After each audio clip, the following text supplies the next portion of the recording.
Bismillahirrahmanirrahim. Assalamualaikum warahmatullahi ta'ala wabarakatuh.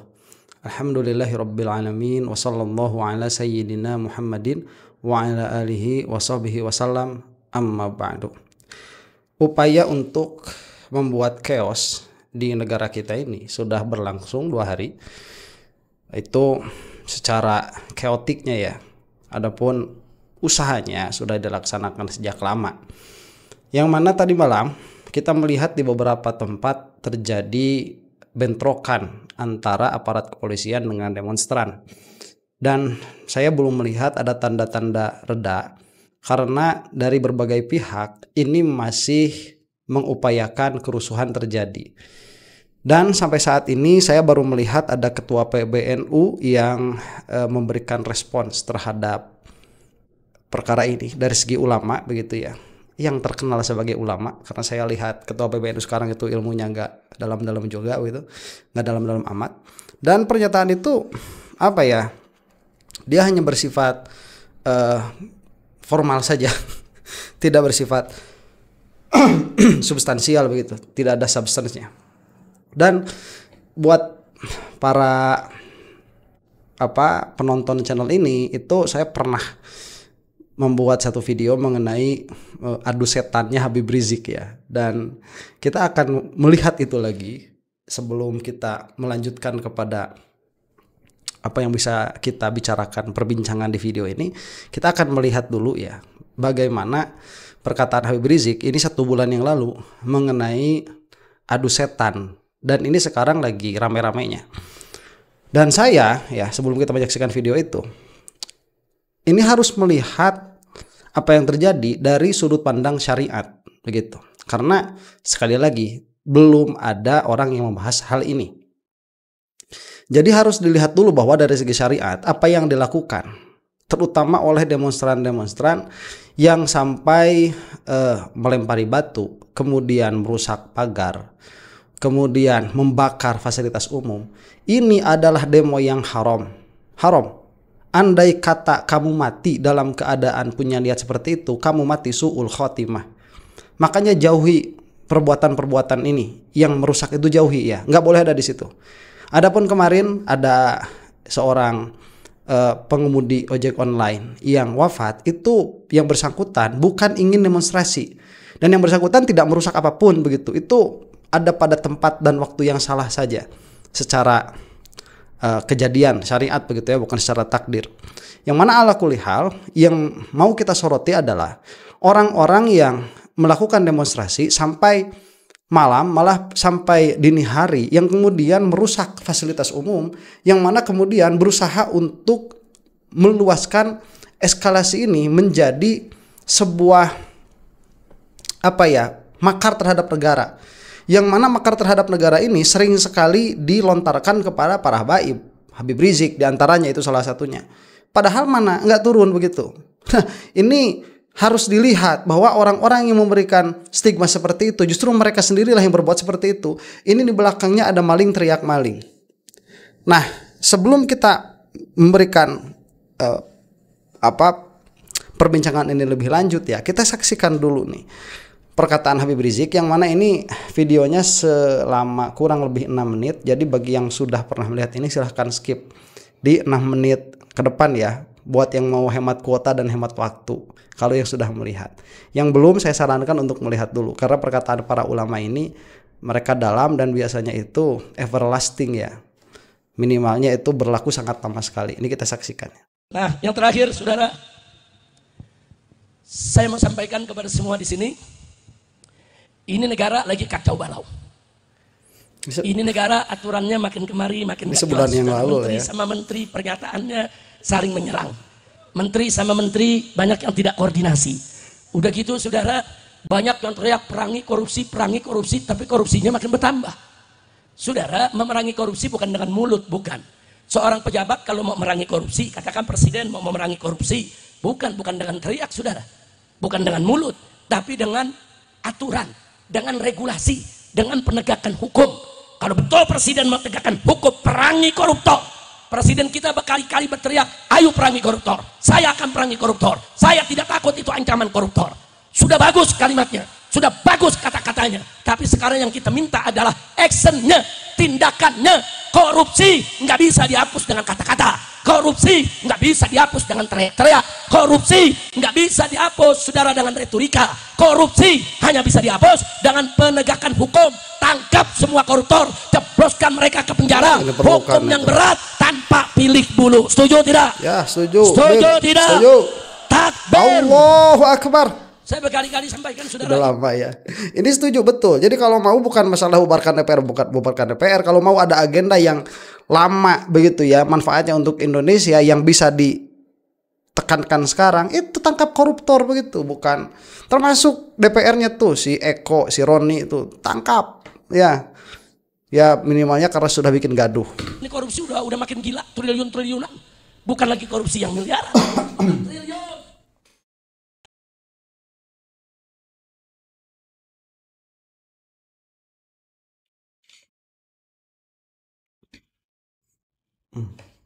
Tahu korupsi di kolong meja? Masih ada rasa malu, saudara. Ada korupsi kolong meja, saudara. Begitu kita masuk reformasi 98, korupsinya naik di atas meja, saudara. Naik tingkat, korupsinya di atas. Begitu zaman Jokowi 10 tahun sama meja-mejanya dibuat lari. Kacau tidak? Nah itu ya, diantaranya apa? Pengambilan uang negara dengan cara diberi payung hukum seperti yang dilakukan DPR sekarang. Itu udah maling tingkat di atas meja itu ya, yang mana pada akhirnya membuat masyarakat marah. Kacau tidak? Kacau tidak? Makanya sama mejanya saya dibawa, sudah berikan masukan nasihat kepada Bapak Presiden melalui ring satunya.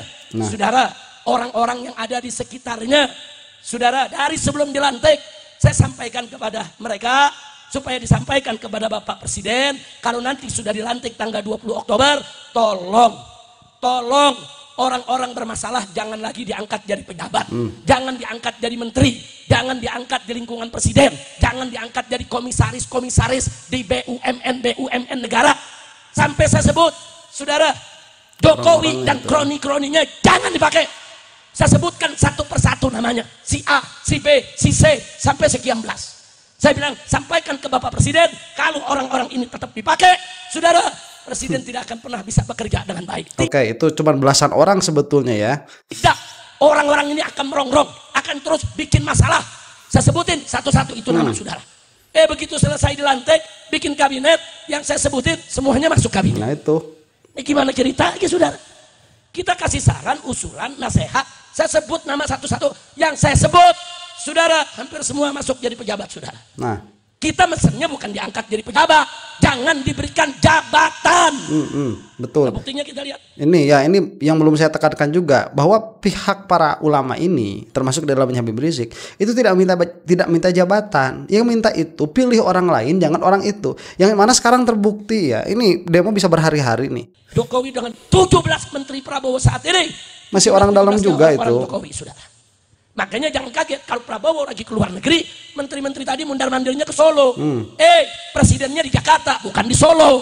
Lapor ke presiden yang di Jakarta, bukan lapor ke mantan presiden di Solo, betul? Nah itu. Begitu saya tanya, kacau tidak? Nah itu yang setan versus setan itu ya. Kacau tidak? Nah tapi sungguh pun begitu ada kabar gembira. Mau tahu kabar gembiranya?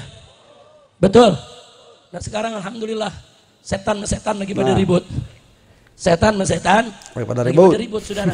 Saling melapor, saling buka rahasia, saling buka kebobrokan, saling jebloskan ke penjara. Setan sama setan lagi ribut. Alhamdulillah. Ada yang nanya umat kepada saya, Habib, ini negara kan lagi gelap begini nih, lagi kacau balau. Kenapa Habib nggak ajak umat untuk turun lagi kayak model aksi 212? Saya bilang tunggu dulu, ini setan sama setan lagi berantem, kita tonton. Saya mau tanya sama yang hadir, kalau setan sama setan lagi berantem, pisahin jangan? Jawab yang kompak, pisahin jangan. Kalau perlu adu lagi, betul. Kalau perlu apa? Adu lagi, saudara. Ada yang protes, Habib ngadu-ngadukan haram. Saudara, adu domba haram, betul. Adu manusia lebih haram, betul. Ayo jawab yang kompak. Adu domba haram tidak? Hukum adu domba apa? Ayo sebut hukumnya. Adu domba, adu manusia, adu setan. Adu setan, Kalau bagi saya wajib. Yang bilang mubah, yang bilang wajib kita adu terus, adu. Biar setan sama setan berkelahi, setuju gak? Setuju gak? Nah setan sama setan lagi berkelahi. Nah, kalau setan yang satu udah kalah, yang satu kan kecapean, baru kita gorokin. Setuju tidak? Setuju tidak? Nah sekarang orang zolim ya zolim lagi berantem, betul? Zolim ya zolim lagi masing-masing saling buka rahasia, betul? Si jahat sama si jahat lagi saling menyerang, betul? Alhamdulillah. Sekarang ada yang bertanya, kenapa Beb? Alhamdulillah, karena doa umat digobolin. Doa umatnya semua, doa kiai digobolin. Di mana-mana, di mimbar-mimbar, di masjid-masjid, di majelis-majelis, saudara, di mana-mana umat rame-rame baca sholawat asghiriz zalimin. Apa arti asghiriz zalimin bil zalimin? Ya Allah, bikin sibuk orang zalim dengan orang zalim. Aduk mereka, hancurkan sesama mereka. Wa akhrijna, dan keluarkan kami min bainihim, dari tengah-tengah orang zalim yang sedang berseteru, salimin, dalam keadaan selamat. Alhamdulillah. Oke. Nah itu pesannya ya, yang mana sekarang kita sedang menyaksikan eskalasi itu sedang lagi puncak-puncaknya. Yang mana pihak pemerintah itu belum melaksanakan apa-apa loh. Pihaknya Pak Prabowo ini belum melaksanakan apa-apa. Ini hanya baru penanganan kerusuhan secara normal, belum sampai darurat militer, dan mudah-mudahan jangan sampai terjadi. Nah, saya seperti memiliki kewajiban setidaknya, ini fardhu kifayah yang mana harus dijelaskan, karena orang Indonesia ini kasihan ya, mereka itu mayoritas Islam tetapi banyak tidak mengetahui hukum Islam, karena hukum ini tidak menjadi sudut pandang sehari-hari dalam kehidupan mayoritas bangsa Indonesia. Yang mana mau saya tekankan dulu sekali lagi ya, bahwa demonstrasi ini adalah tadi setan versus setan. Setan yang mana versus setan yang mana? Nah ini setan yang masih mencengkram ada di pemerintahnya Pak Prabowo. Itu golongannya sebelah tuh, ya, golongannya geng Solo.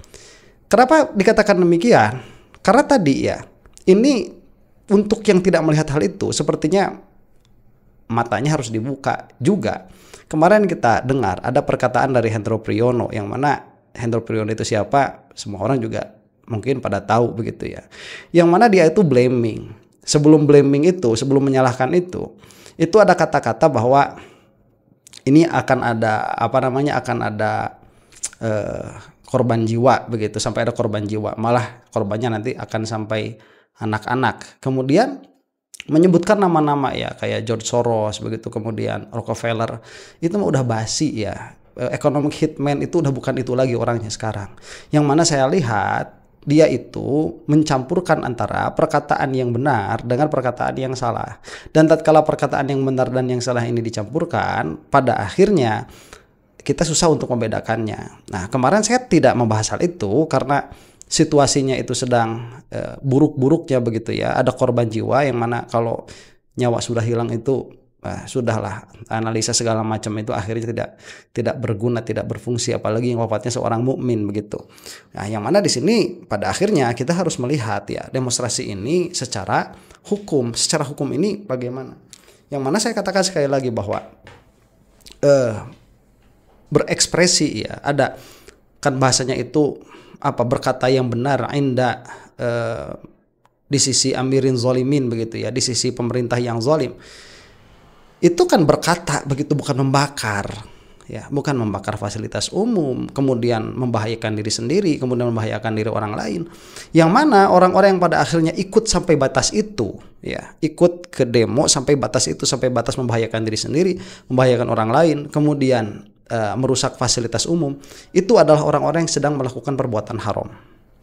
Nah, kemudian itu setan yang satu ya, siapa yang menungganginya?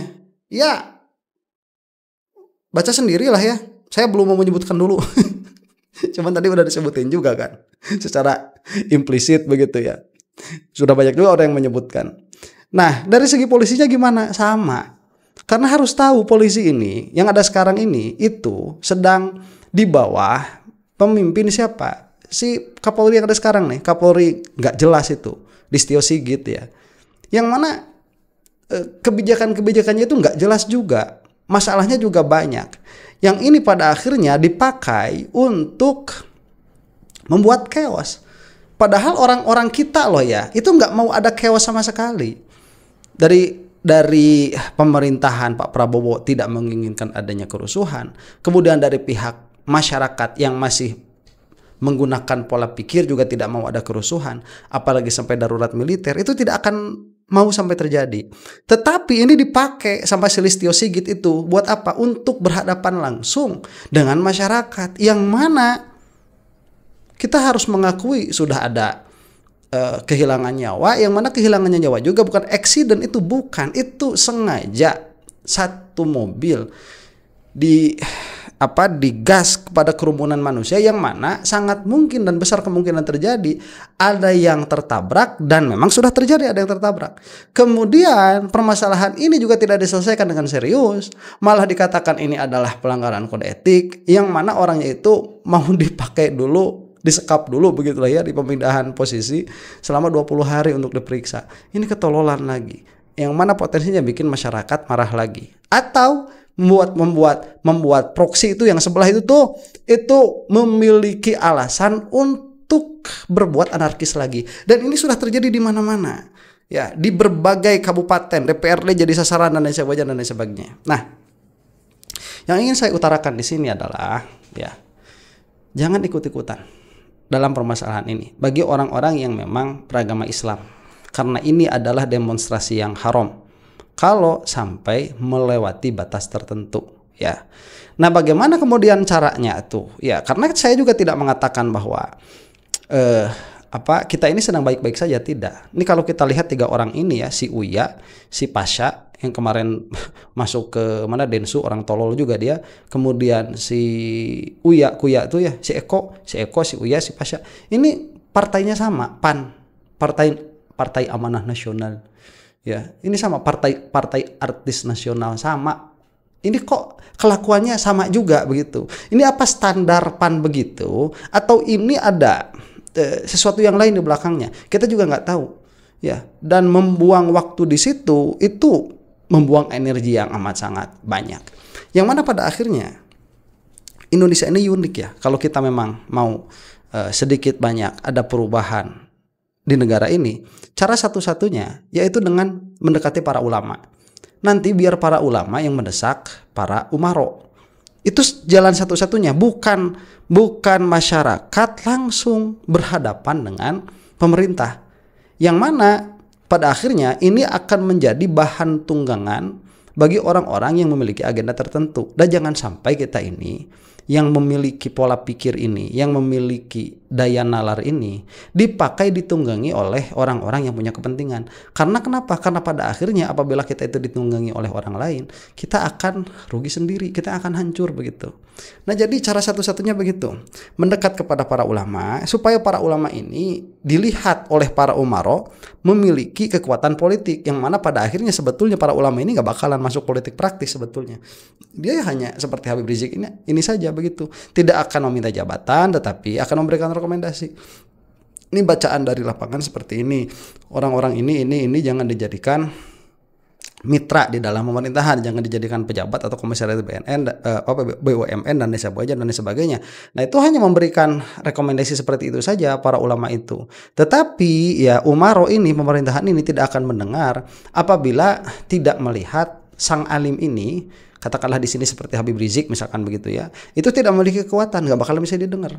Makanya nih cara mereka itu bagaimana memecah dukungan masyarakat atau kekompakan masyarakat di dalam taat kepada ulama. Ini dipecah dulu lewat si PWILS ini.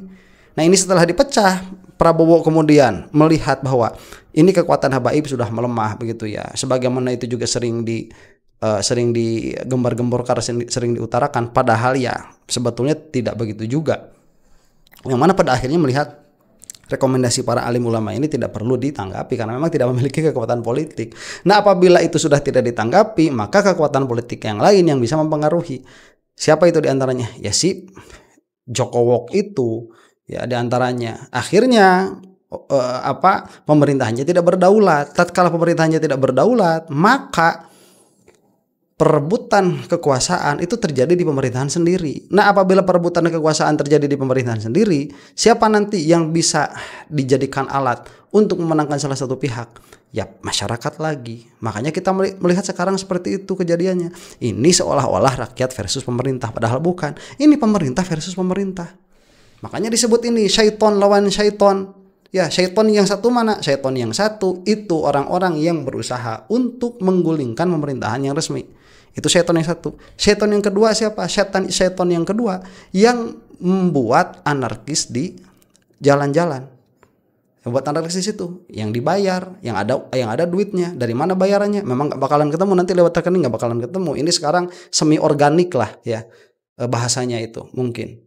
Itu setan yang kedua karena mereka itu tidak melihat hukum syar'i. Ya, siapa yang mendanai demo-demo itu coba? Itu judi online. Yang mendanai demo-demo itu di situ. Duitnya dari situ. Itu banyak yang donasi. Kemudian nanti orang yang donasi, yang live TikTok itu dibeliin kan makanan minuman supaya mereka itu bisa stay di situ. Nah, itu kan orang-orang seperti itu. Makanya makanannya itu masuknya haram, keluarnya juga perbuatan-perbuatan haram. Nah, kita yang melek syariat sedikit banyak, jauhilah, jangan sampai ikut-ikutan. Kalaupun mau ikut untuk memberikan tekanan kepada masyarakat, kepada pemerintah, jangan sampai lewat batas, jangan sampai melanggar hukum syar'i. Ya, kalau hukum negara lain lagi urusannya, itu mau urusan kamu begitu ya. Karena saya di sini sedang berbicara tentang hukum syariat. Jangan sampai melakukan pelanggaran hukum syariat. Dan yang lebih bagus lagi, bukan seperti itu jalannya. Jalannya itu dekati para ulama, berkumpul dengan para ulama, tunjukkan kecintaan kita kepada para ulama, biar nanti para ulama, tapi yang lurus begitu ya, yang tidak bermain politik praktis, biarkan nanti para ulama ini yang memberikan desakan kepada pemerintah. Itu akan aman insya Allah, karena tipologinya Indonesia itu agak aneh, tidak sama dengan negara yang lain, tidak sama di Indonesia itu. Di Indonesia itu mayoritasnya Muslim dan sedikit banyak sunnatullahnya itu berbeda kepada negara yang mayoritasnya Muslim itu. Makanya kebaikan di Indonesia ini tidak akan bisa terjadi tanpa lewat para ulama. Tanpa melalui para ulama, kebaikan di Indonesia ini tidak akan terjadi. Dan demikianlah ya, demo-demonya sudah ada di mana-mana. Sekali lagi saya tekankan kepada yang menonton channel ini dan beritahukan kepada kepada kerabat yang lain begitu, mengikuti demo ini haram. Ya, apabila disertai di dalamnya itu dengan perbuatan-perbuatan yang melanggar syariat. Demikian, saya tidak peduli apa yang akan terjadi dari pandangan penonton begitu ya. Garut jadi proksi membela pemerintah apa segala macam, terserah kamu saja. Karena saya di sini memberikan perspektif dari hukum syariat. Demikian, wallahu taala a'lam bishawab. Mudah-mudahan Allah Subhanahu wa taala memberikan rahmat dan maghfirahnya kepada kita semua. Assalamualaikum warahmatullahi taala wabarakatuh.